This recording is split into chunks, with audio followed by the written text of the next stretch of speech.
The hearing will come to order. The committee meets today to receive testimony on strategic competition with China and Russia. I'd like to welcome our witnesses. We have the right witnesses this time. We appreciate your attendance. We have Elbridge Colby. He's former Deputy Assistant Secretary of Defense for Strategy and Force Development. He's what I consider to be probably one of the, or maybe the key person of defense strategy. Eli Ratner, China expert, co-author of a major article, quote, the China Reckoning, How Beijing Defied American Expectations. It's well worth your time to read that.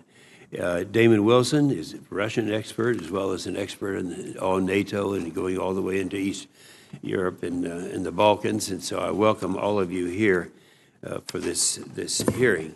I had a chance to talk to the three of you and kind of explain my concern.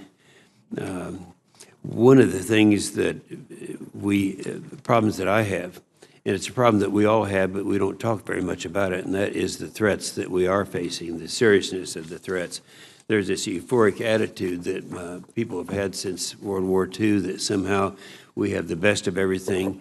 We were listing some of the things, General Milley talking about how we're outgunned and outranged.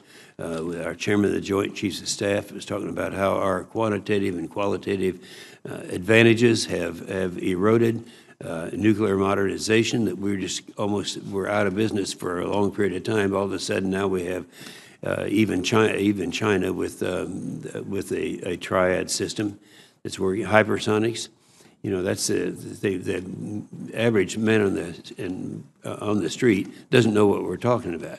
But that's something that is entirely new, and I'm convinced that both China and Russia are here ahead of us. And so I see this hearing as a way to maybe give us some credibility up here, because you are all three recognized experts in this area.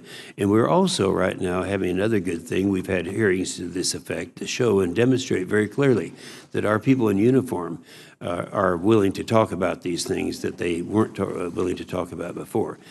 And so that which we all remember so well, that was so successful in the Cold War, is something that perhaps is not as successful right now. Peace through strength is really something we need to be doing and emphasizing and telling the American people where we are right now. And the reason it's important, we're going to be looking at the budget that it takes to run this thing. We know what happened just a few years ago, and we know that we were down inadequately. You have to get the support of the American people before you can do a good job at defending America, and that's what this is all about. So I appreciate very much all of you being here today. Senator Reid.